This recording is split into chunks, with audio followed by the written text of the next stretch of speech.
Are you an extraordinary man? Do you believe some people are above the law? Well, according to Raskolnikov from Crime and Punishment, I'm pretty sure I just butchered that name on the first try. I'm going to call it Rodia for the rest of the video. According to Rodia, you might be. And there's only one way to prove it. You have to be willing to unalive somebody. Like, no joke, for real. The way you can prove that you're a great man is you have to be willing to unalive somebody right now. Right now. Like, right now. Crime and Punishment serves as my introduction into the works of Fyodor Dostoevsky, and honestly, I cannot believe I've gone all my life without reading a single sentence from this man. This book right here is gas, absolute fire. And while reading this book, there is this idea that stayed with me even when I was done reading it. And it came from a discussion from the main character, Rodia, and a criminal prosecutor, Profie. They were discussing about an old article that the main character had written while he was still in school. Now, the idea goes as this. According to Rodia, humanity is divided into two kinds of people, the ordinary and the extraordinary. The ordinary exist just to obey. They follow the law, they serve, and they endure. They have no right to step outside the system. But the extraordinary man is different. He carries what he calls a new idea, the ability to speak a new word, an idea powerful enough to change the course of human history. And if that idea requires him to step over blood or to kill a dozen men, then it is the extraordinary man's inner right to do so. And he goes ahead and gives this example. If the discovery of Newton or Kepler required them to kill a dozen people, then they will be justified because their idea literally helped in advancing humanity in multiple places. However, they do this not because they enjoy killing, but because history demands sacrifice. This doesn't mean Newton could kill at any time or any way he wanted. This right only exists when there's a higher idea at stake. And that's why Rodia points to the likes of Napoleon. Napoleon broke the law, he caused bloodshed, he destroyed the old order, yet history calls him great. Rodia asks the real question, if Napoleon is celebrated for transgressing the law, then why can't I be celebrated? For the ordinary man, his duty is to obey. But for the extraordinary man, his duty is to break the law because the future demands it.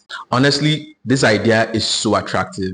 The desire to be special is something almost everyone experiences. At some point in life, we all imagine doing something great, becoming someone important, changing the world in some way. For most people, it remains a dream, but for others, ambition pushes them further. They refuse to stay ordinary. They believe the idea matters, that it could advance humanity, that the world will be better if they succeeded. And if that is true, they will do anything to get there. Why should poverty stop them? Why should society hold them back? To them, they are not stealing, they are not destroying, they are simply claiming what was always meant to be theirs. Their struggle has to mean something. Their success has to happen. This is why Rodia's theory is dangerous. It speaks directly to the ego. It tells ambitious people exactly what they want to hear, that the end can justify the means, even if the means are terrible, even if the means are violent. Rodia himself is poor, but money isn't really what he wants. He wants something greater. He wants to matter. He wants to say a new word in history. He wants to prove that he's capable of changing the world. Most of all, he wants to prove that he is not ordinary. According to his own theory, there's only one way to separate the ordinary from the extraordinary.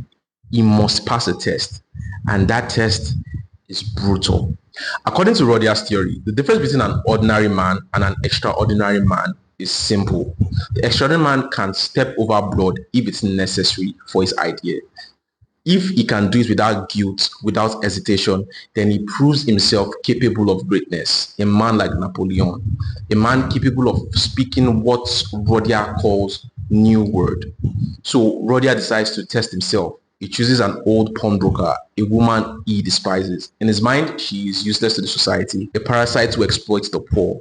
He convinces himself that removing this woman from society is a great benefit to the world.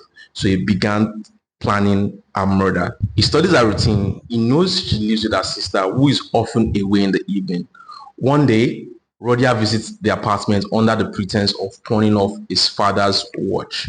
While the pawnbroker turns her back, he carries out his vicious attack the way he has rehearsed in his mind countless times. In a matter of moments, the crime is done. But the plan immediately begins to fall apart as he searches the apartment for valuables. The pawnbroker's sister unexpectedly returns home. Panicked, Rodia lashes out again. Now there are two victims. The quiet test of his theory has turned into chaos. Exhausted and shaken, he barely manages to escape the apartment. At one point, he nearly runs into people arriving at the door. For a moment, it seems certain that he will be caught, but somehow he slips away. The test is complete. Rodia has done what the ordinary men cannot. He has crossed the line. But the real question is only beginning. Did he prove that it was extraordinary, or did it prove the opposite? After the murder, it quickly becomes clear that Rodia has failed in his own test. Almost immediately, he begins to unravel. He falls into a fever, he behaves erratically, and he repeatedly sabotages himself. At times, he even jokes about the murder to acquaintances, as if daring somebody to uncover the truth. He returns to the scene of the crime, he draws attention to himself, he creates suspicion where none existed before. At first glance, it seems like overwhelming guilt. But Raskolnikov's guilt is more complicated than that. He does not spend much time mourning the pawnbroker's sister. Her death was not part of his theory. It was sudden, unplanned. In a strange way, it does not haunt him the same way. What really torments him is the pawnbroker, because her murder was deliberate. It was supposed to prove something. Rodia believed that a truly extraordinary man would have stepped over blood and remained untouched by it. But he cannot. The anxiety, the paranoia, the constant fear of being exposed, all of it forces him to confront the terrifying possibility that he is not extraordinary. In his mind, the crime was meant to reveal his greatness.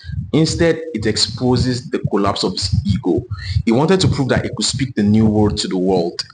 But before he could even attempt it, he finds himself trapped by fear, guilt, and suspicion.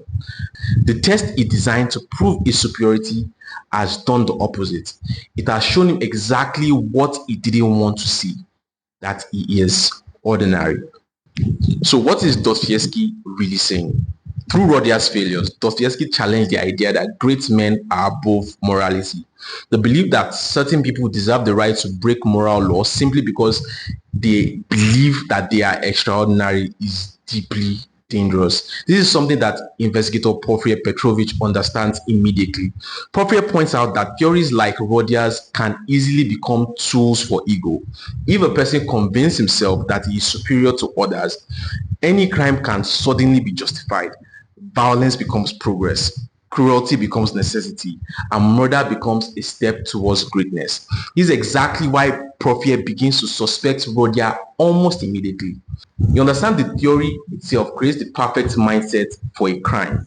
Dostoevsky is also warning about something else: blind hero worship. Rodia idolizes figures like Napoleon. He sees them as men who reshaped history by breaking the rules. But in doing so, he ignores the complexity of history.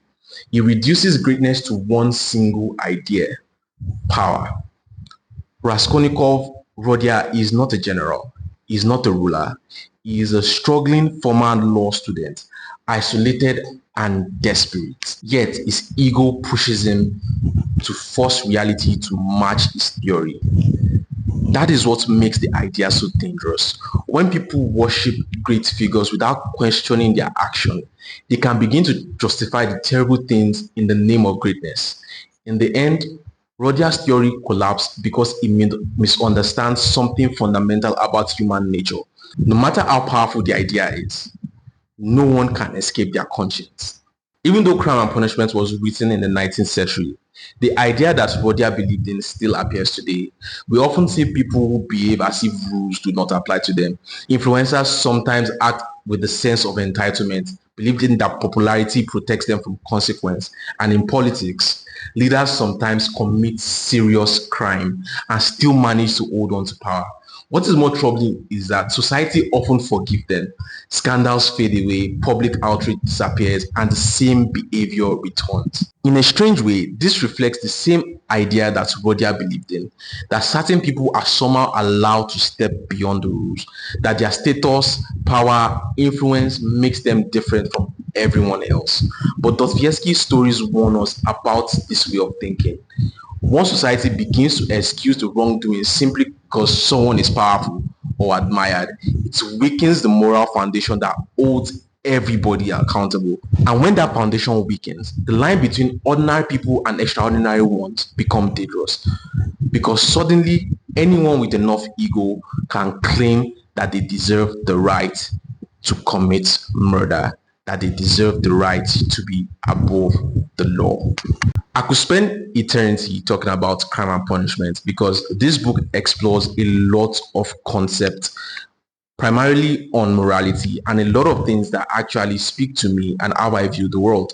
I honestly didn't think I would get so many ideas or I will have like a change in my worldview before picking up this book. My younger brother always talk about how crazy good this book is, and everyone I spoke to always held this book in high regards. But honestly speaking, I did not expect it to be this gas. You should read Crime and Punishment if it is the last thing you do on this earth. Honestly, you should read it. But that being said, I got more videos coming and I would spend more time reading Fyodor Dostoevsky. I didn't expect the guy to be so gas. Honestly, I don't know why I've strictly restricted myself to reading sci-fi, but nah, I think I'll read more of like this type of dudes. Like I'll read more of them now to to be more smart and be more educated. Anyways, make sure you drop a like, and also if you have any book suggestion you want me to read, please drop that in the comment section as well. I got my video coming. I still will be using a shitty mic because I'm poor and I cannot afford like a DJI mic and all that shit. But when I do, you will know because the sound quality will become great. And also get used to seeing my ugly mug because this is gonna be I'm not gonna be one of those faceless channels. Anyways, peace.